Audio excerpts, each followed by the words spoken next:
Okay, let's dive into this incredible stack of sources. We're not just looking at military history here. No, not at all. We're really peering into the raw human experience of, well, this group of men who were forged into something pretty extraordinary. Exactly. And what's fascinating with this material is we can trace their early steps, the crucible moments for easy company. That's the 506th Parachute Infantry Regiment, 101st Airborne. The legendary 101st, yeah. These accounts, they take us right from their formation, their beginnings, through some of their most defining early battles. So our mission today, really, is to pull out the absolute core of what's in these texts. We want to understand, based only on this material we have in front of us, Right, just the sources. what turned this really varied group of American citizens into an elite fighting unit, Yeah.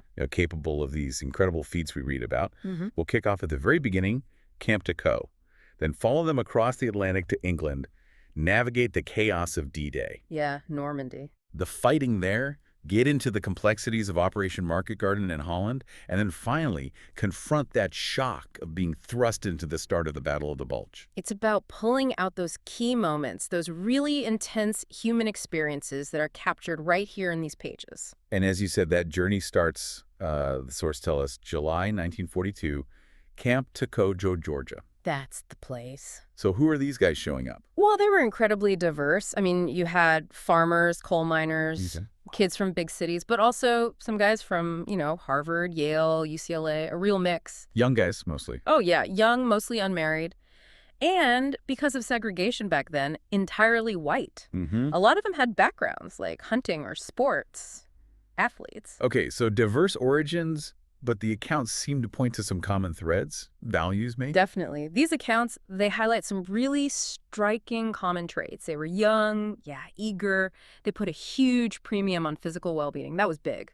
They understood, respected hierarchical authority. Mm-hmm. But what really stands out, I think, is this desire, this wanting to be part of something elite, something bigger than themselves. Idealists. Yeah, kind of. Idealists wanting to merge into a group fighting for a cause. They were actively looking for an outfit they could identify with as a family. That idea of finding a family, that's powerful. Yeah. And why airborne specifically? Well, it was totally new then, remember? All volunteer. Right. And it promised the toughest physical training out there. Right.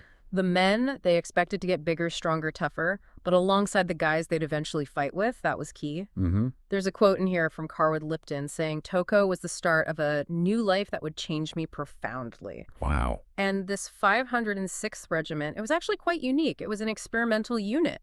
Basic training and jump training were combined right from the start. Under Colonel Sink and Major Strayer? That's them, yeah.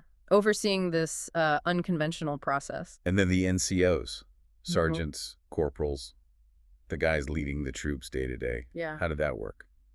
Well, initially there was this cadre of old Army guys. They already had their jump wings when they arrived. Okay. And the sources say the new recruits looked up to them almost like gods at first, but that changed. How so? They couldn't keep up physically. The brutal Toccoa regimen just broke them down. So the respect shifted To who? to the new Army non-coms, guys who rose from the ranks, who went through Toccoa with everyone else. They earned the respect. These were the leaders the troopers would, and I quote, follow anywhere. Makes sense. So the company structure itself, pretty standard. Yeah, standard light infantry for the time. Each platoon had 3 12-man rifle squads, plus a 6-man mortar team with a 60 mm mortar. And machine guns in the squads. Right. Each rifle squad had a machine gun, too. That was your core fighting element. Now the training. Toccoa sounds intense, doesn't quite cover it. No, it doesn't. The physical conditioning was legendary, especially that run. Run up Curry and back. That's the mountain, right? 3 miles up, 3 miles down? That's the one. And there's that famous story about the spaghetti lunch. Oh, yeah. They were told to relax, ate this huge meal, then bam, whistle blows. Orders change, we run. Oh, no. Guys throwing up spaghetti everywhere along the way. The message was brutal but clear. Drop out, take the ambulance back. You're gone. You were shipped out that same day. No second chances. Wow. So that shared ordeal, that pressure, Yeah. that's where the bonding starts. Absolutely. That relentless physical and psychological pressure, that's precisely where those deep bonds of comradeship began to form. Mm-hmm. These accounts quote J. Glenn Gray, a philosopher writing about combat. He said comradeship in war can reach an ecstasy, where men are ready to give up his life for the other. That's incredible. And the lasting power. Don Malarkey wrote, 50 years later, he wasn't sure a day passed that he didn't thank Adolf Hitler for allowing me to be associated with the most talented and inspiring group of men that I have ever known. Formed in misery. Forged in the shared misery of Toccoa, yeah.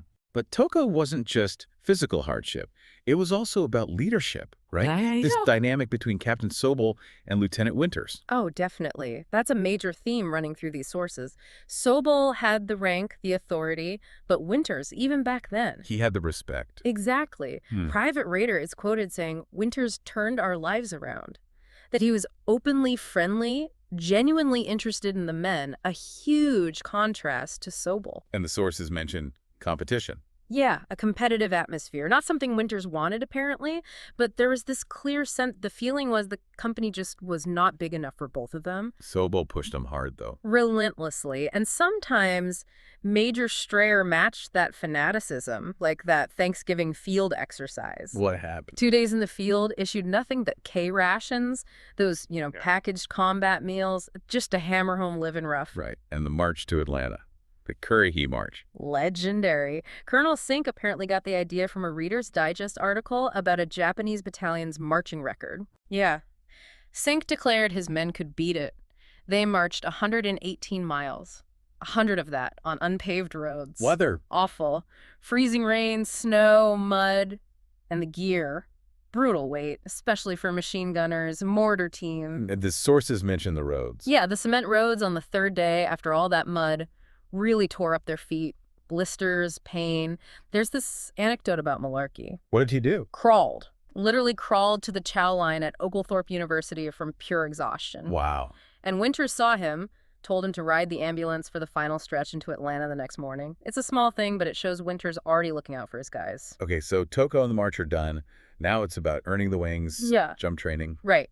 Implicitly Fort Benning, based on the descriptions. The process was, again, rigorous, double timing everywhere. Backing their own chutes. Yep, learning that in the sheds. Then moving to sawdust pits for landing practice, then the 30-foot towers for exits, and finally the big ones, the 250-foot towers. Day-night jumps from those. Day, night, and they even had a wind machine to practice controlling the canopy after landing. Get ready for anything. But the real test was D-stage. D-stage, yeah. 5 jumps from a C-47 transport plane. That's what earned you the silver wings. Must have been nerve-wracking. Oh, completely. The night before, meticulously packing main and reserve chutes.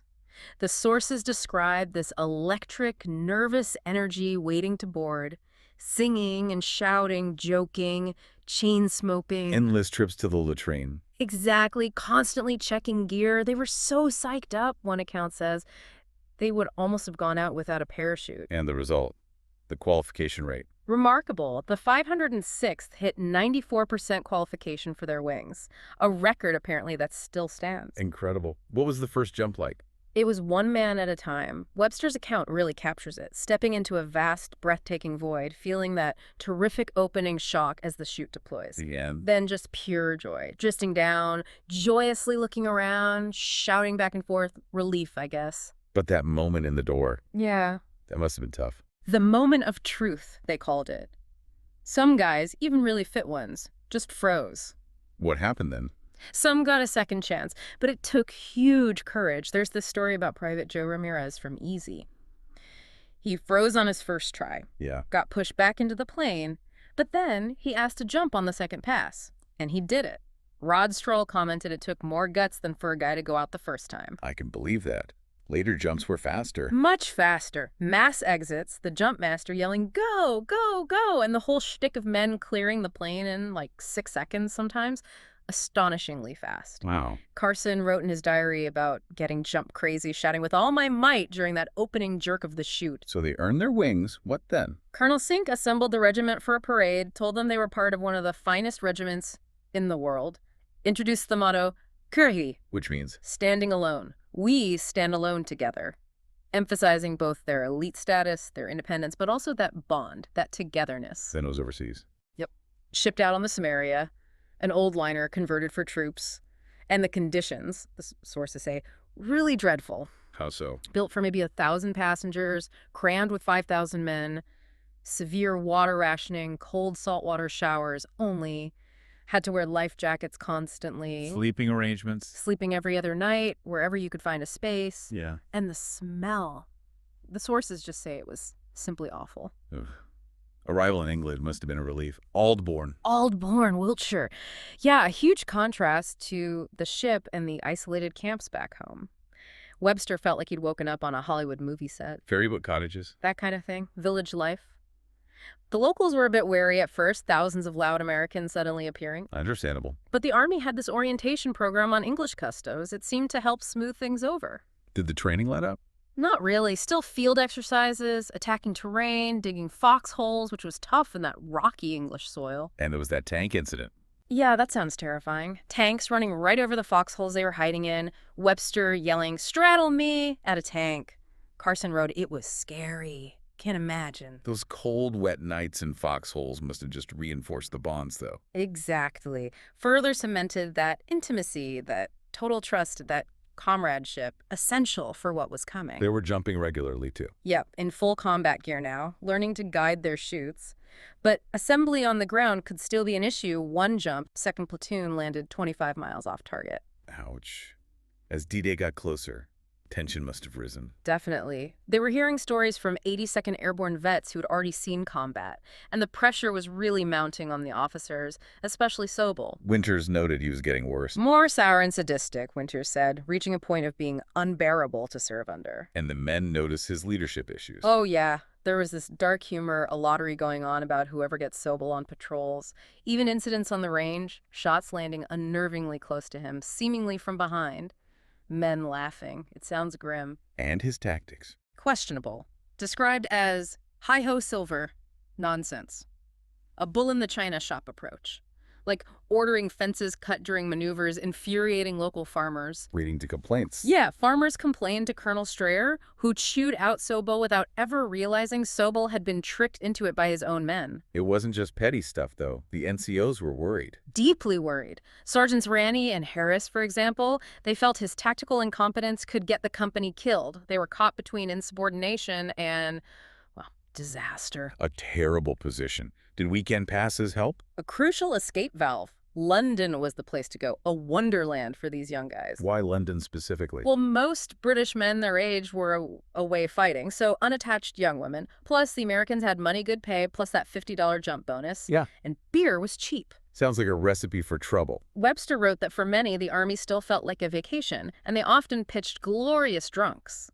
Carson called London a magic carpet full of Allied uniforms, energy, youth, and vigor. But back in Aldbourne, the Sobel Winters thing was still simmering. Yeah, it came to a head with the latrine inspection incident. That was the breaking point, according to these sources. What happened exactly? Sobel ordered an inspection, changed the time, claimed he notified Winters.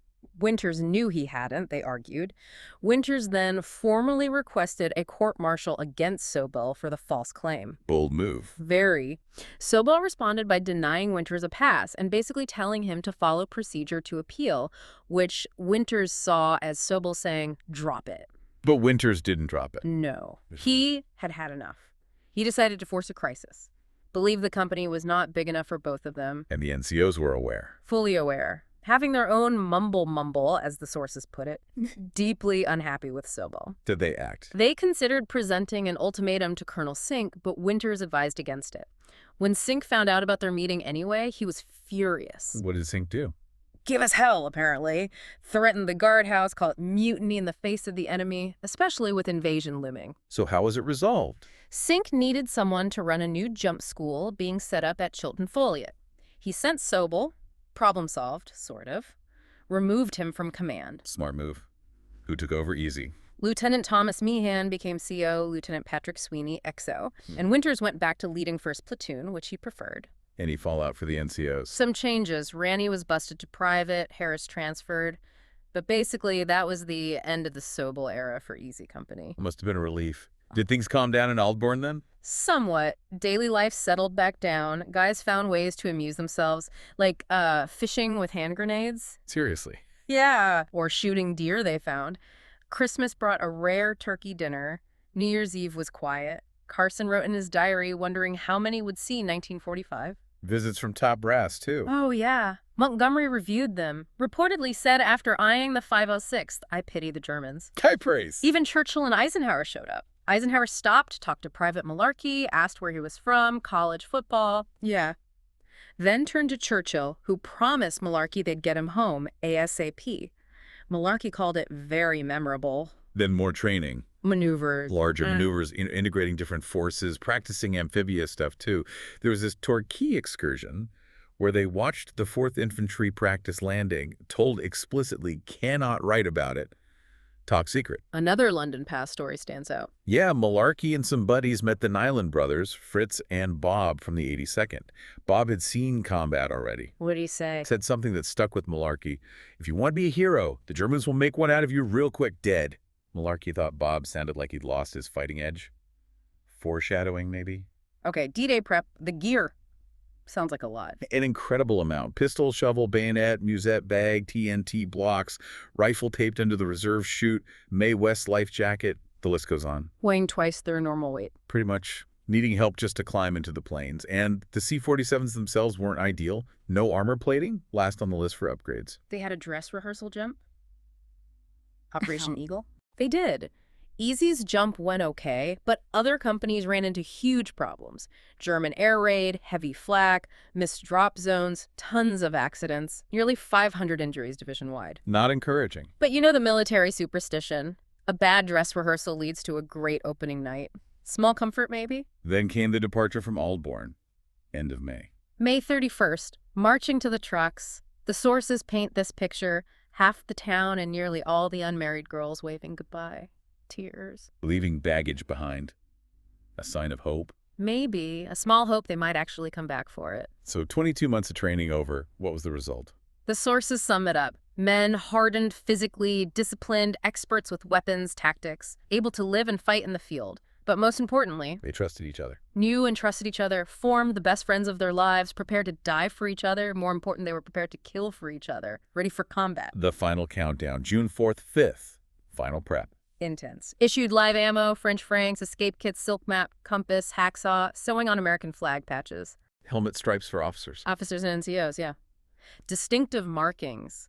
Got the challenge password, flash, thunder, and those little metal clickers for ID in the dark. Trying to ease the tension.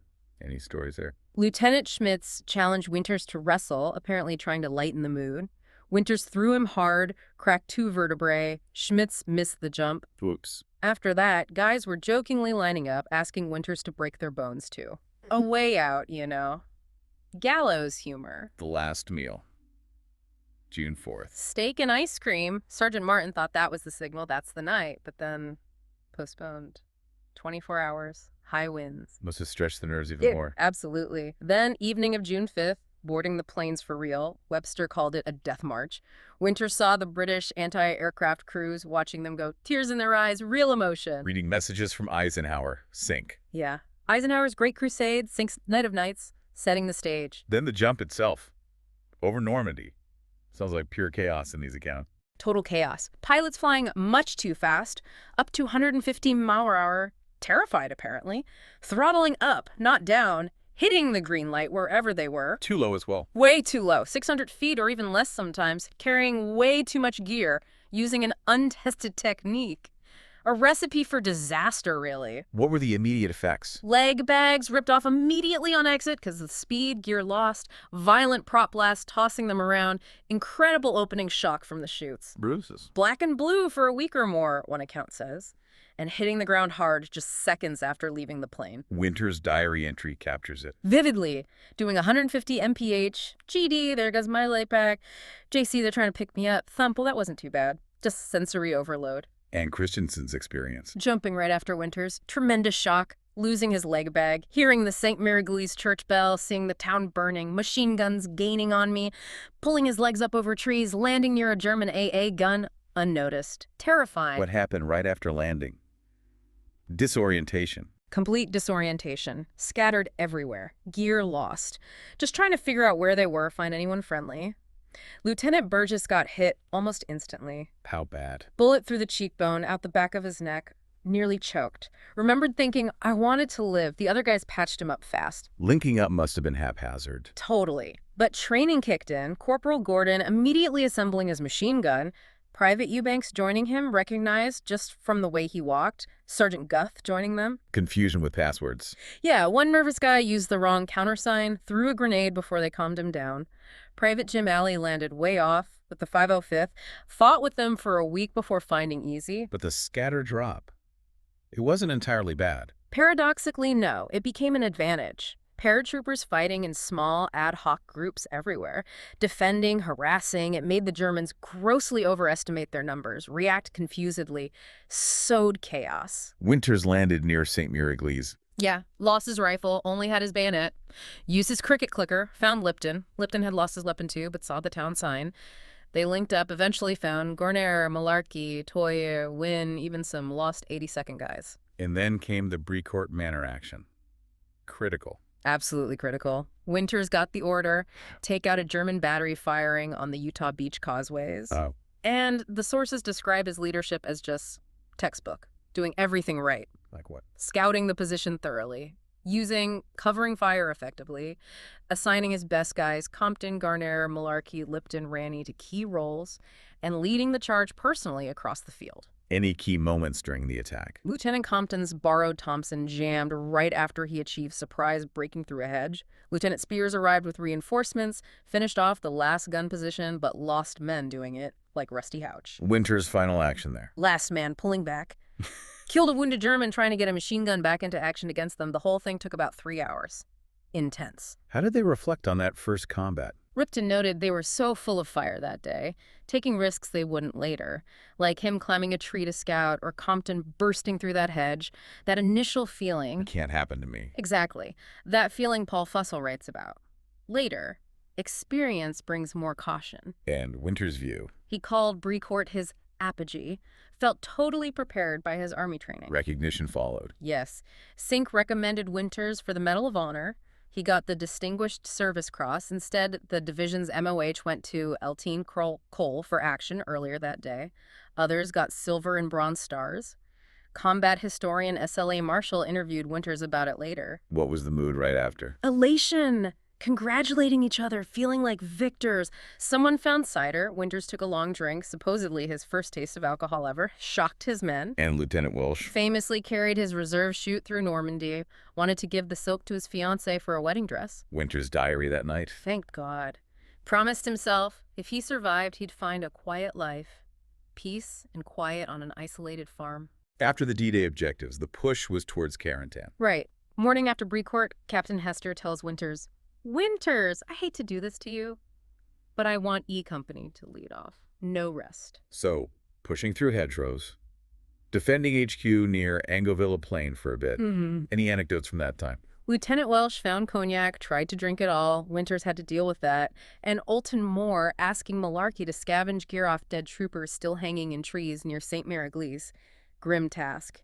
Malarkey felt uneasy, but did it. The Carentan attack itself. Focus on a T-junction. Critical T-junction, yeah. Winters' leadership, again, crucial. Sources say, here is where the discipline paid off. They moved out. Sergeant Talbert later told Winters, you were my total inspiration.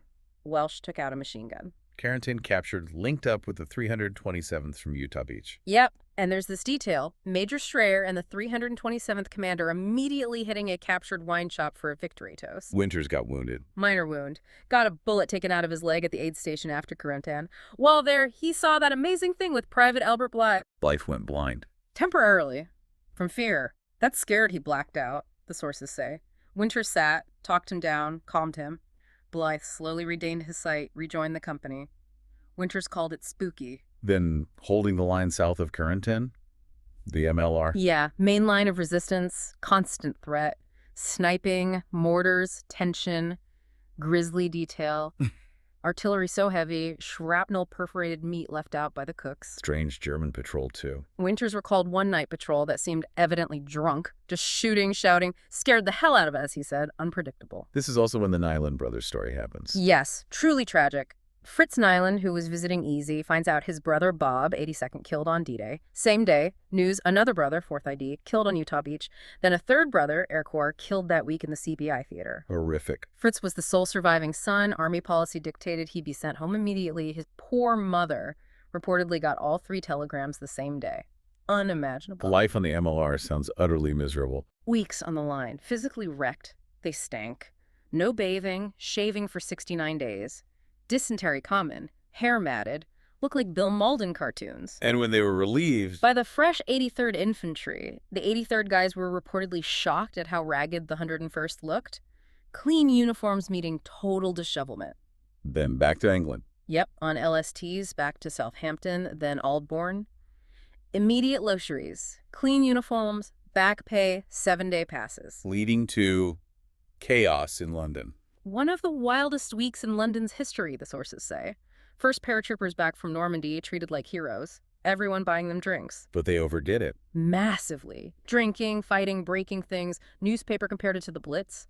Joke going around the MPs deserved a presidential citation for trying to handle them. Hospital stays were common too. Gordon, Talbot. Yeah, wounded by a bayonet in training. Talbot didn't get a Purple Heart, non-combat wound. Sources praise the airborne policy here. Return recovered men to their own company. Contrasted with the regular Army policy. Which they called the dumbest, sending replacements anywhere. Airborne knew keeping units cohesive was vital. Webster's replacement depot experience sounds awful. Sadism, inefficiency, filth. Almost designed to make the front seem better. And it highlights why guys like Alley and Garner went AWOL from hospitals just to get back to Easy. Wanted to fight with their buddies. What about the combat mindset after Normandy? Did it change? Lipton felt a sense of inevitability crept in, callous to death. Dead friends made a brief impression. Then triumph, it wasn't you, then back to work. Though the sources admit this wasn't universal. Webster's view. Fighting mad at the Germans, especially after seeing atrocities. No mercy. But also convinced they'd win, seeing the scale of the beachhead. Webster also had observations on the men. Yeah, the aspiring novelist in him, Roy Cobb, old soldier, Winters, athletic, aggressiveness. Welsh, small, dark, lazy, quick thinking, gave interesting lectures. Compton, friendly and genial, always pushing UCLA. His overall assessment. That the new Army non-coms, the civilian soldiers from the ranks, were the ones who saved America. High praise. That summer, more jumps, planned but canceled. Yeah. Operations Chart, Tournai, ground troops moved too fast, overran the DZs. The pre-jump tension was different now, though. How so? Veterans were worried, knew the risks, feared dying in the chute. Recruits still excited. Atmosphere at Membry Airfield before Chartres was canceled. Silent, gloomy, not look out Hitler anymore. More like, Hama, pray for me now. Huge relief when they were called off. They held a memorial service for the Normandy dead. They did. Some grumbling about giving up Sunday morning, but they all went. Late November 44, moved to Montmelon, France. Right. Rest, refitting. That first hot shower after 69 days must have been heaven. Settled back into garrison life quick. Drills, inspections. Mail call was huge for morale. Tension release again. Passes. Wild passes to Reims. Mixing with the 82nd again. Volatile mix. Drinking, fighting. MPs overwhelmed. Papers comparing it to the Blitz again. Malarkey's gambling streak continued. Oh, yeah. Borrowed $60 from Muck. Won over $6,000. Juggling currencies on the fly. Gave Muck a $500 tip. Paris passes, too. Yep. Winters had an uneventful trip. Freeman just didn't care for what I saw. Simple as that. The feeling was they'd stay put till spring. General assumption. Wait for a jump into Germany. Leadership moves supported that. Taylor back in the U.S., Higgins lecturing on market garden lessons. McAuliffe took command of the 101st. Replacements arrived. Yeah, brought company strength to about 65% enlisted, but officers were over strength, 112.5%, expecting heavy junior officer losses. Training new guys was tough. Veterans found it hard to take maneuvers seriously after real combat. Webster's mood sounds darker here, pessimistic. Only way out is to be wounded and evacuated. That detail about the amputation ward being the gayest spot is chilling, because for them, the war was over, contrasted with others still suffering, like Sergeant Boyle writing about the smell of his casts. And the champagne incident. Veterans thought it was soda pop, got drunk, huge barracks brawl, tore down bunks, guys got nails in their feet. First Sergeant Lipton made them clean it all up. Chaos. Then, the Battle of the Bulge. December 16th. Total surprise. Complete surprise. Partly Hitler's gamble, committing his last reserves foolishly, but critically, Allied gross overconfidence. The believing the Germans are finished. Exactly, thinking about what they could do to the Germans, not the other way around. Sergeant Koskamaki's diary on December 17th. Another quiet Sunday, this should break the back of the German armies. Famous last words, almost. Orders came suddenly. December 17th, 20-30 hours, 82nd and 101st North, towards Bastogne. Message, get ready for combat. Trucks arriving in the morning, we're moving out. Carson's reaction. Not me. I'm getting ready to play football on Christmas Day. Shows how unexpected it was. Prep was frantic. Shortages? Severe shortages. No ammo dump at Mormilan. Just what they had left from Holland. Missing men, equipment, machine guns, and crucially, no winter gear. No line boots, socks, no helmets for some. Right. Easy Company set out under strength, inadequately clothed, and insufficiently armed. A terrible situation. And they didn't even know where they were going initially. Going out blind. Not even General McAuliffe knew the exact destination at first. Mission was simple. Germans blew a big hole in the line. Someone had to plug the gap. That someone was the Airborne Corps. Straight into the defense of Bastogne. Medics were vital here. Absolutely crucial. Especially Private Eugene Rowe. Lieutenant Foley's quoted giving him incredibly high praise. Heroic servicing of the wounded in the snow, cold, under fire. Felt Rowe deserved a Silver Star, but never got it. The scene at the hospital in town. Grim Carson. Never saw so many wounded men. Asked a medic why they weren't evacuating the worst cases. And the reply. Haven't you heard? They've got us surrounded, the poor bastards. Sums it up. McAuliffe got booze for the wounded, though. Carson remembers getting creme de menthe, being all green in my helmet during a bombing raid. Food situation. Still bad. Awful. Mostly cold K rations. Hot food, when it came up, was frozen by the time it reached the foxholes. Those white Navy beans caused digestive issues. Lemonade powder and snow for dessert. That was it. Life in the foxholes. Just surviving. Constant guard, OP duty. Exhausting freezing, cramp holes maybe 6 by 2 by 3 feet for 2 men, sharing body heat to sleep. Trying to cope. Talking. Yeah, anecdotes capture that. Heffron and Vittor dreaming of wives, Rader and Hubler talking all night about home, our families, what the hell were we doing there? Spina talking politics, world problems, home, Paris follies, anything to distract. Then the combat patrol on December 1st. Lieutenant Peacock. Yeah, Peacock gathered the NCOs. Battalion wants a platoon. We have been elected. Mission. Intel. Prisoners. Christensen immediately doubted Peacock. Mr. Indecision. No good plan. Bungling. Tactical error. Pre-patrol ritual. Somber. Drew ammo. Gathered around Father Maloney for general absolution. Communion wafers. Knowing the risk. Moving out. Peacock seemed nervous. Looked like a frightened rabbit, one account says. No real orders, just, all right, men, let's move out. Column formations, stopping often. Proceed into woods until contact. Vague. Contact came quickly. Almost immediately. Machine gun fire, chaos, patrol cut off, Christensen desperately trying to find officers, yelling for Randleman, platoons being decimated, falling back to the railroad tracks, reuniting with Martin, Peacock, the remainder of the platoon. Rough. The pressure. The temptation to give up must have been immense. Sources highlight that. The constant strain, that one soldier taking his boots off for frostbite, a ticket out. But for most, it had to be legitimate, way out, or none. Winter's observation about the wounded versus the killed. Stark contrast. Wounded, usually very happy, ticket out, alive. The killed looked so peaceful, suffering over. Haunting. Christmas Eve morning. Another incident. Harrowing. Winter's inspecting the line. Sees Corporal Gordon in his foxhole. Head wrapped, helmet on top, looks frozen solid, but he's meticulously cleaning his machine gun. The what? Sniper shot hits Gordon in the shoulders, brushes his spine. Paralyzed from the neck down. Gordon spilled his hot drink, apparently said he could still see the steam rising to this very day. How did they react? Instantly. Taylor and McClung killed the sniper. Shifty Powers, the mountain man, sensed another, killed him too. Gordy's best friend, Paul Rogers, Jim Alley, another guy, dragged Gordon back as a gladiator was dragged from the arena. Medic Rowe assessed, morphine, plasma. Devastating. Contrast that with the officers' Christmas Eve dinner. Yeah, sources draw a sharp contrast. Officers in relatively luxurious rear surroundings, appropriately glum, including Lieutenant Colonel Kennard. Meanwhile, Winters has dinner on the line, 5 white beans and a cup of cold broth. Veterans commented on Kennard later. Caustically. Kennard later quoted saying he never felt overrun, was always warm. Vets asked, what battle was he in? Bitterness there. But that spirit of comradeship persisted. Rader and Hubler. Volunteering for OP duty on Christmas Eve. a kind of Christmas present to the men.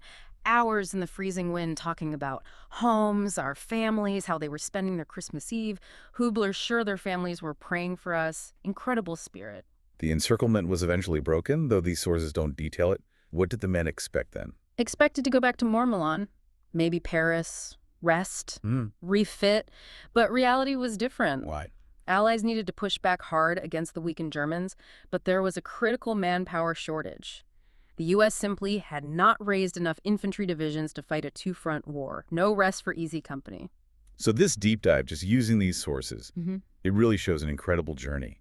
Citizen volunteers to this. Hardened veterans in Bastogne's freezing foxholes. It truly does. From Toccoa's brutal forging ground, that comradeship being built, to the terror of the D-Day jump, the Normandy grind, the failed hopes of Market Garden, and then the sheer desperation and freezing hell of the Bulge. We've seen leadership challenges, the human cost laid bare, the tension, the boredom, but above all, that unbelievable resilience. So, thinking about just what's in these accounts, what does it reveal to you, listening right now, about building an elite unit, about courage, adapting to terror, those bonds? I mean, these guys faced odds, horrors, misery.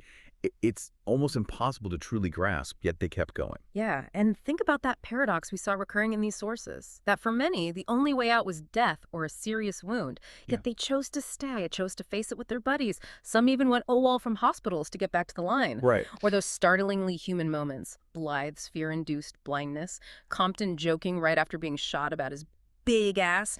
What is that mix, that grim reality alongside that raw humanity? What does that tell us about the experience of war, seen just through the lens of these specific accounts? Something to really chew on.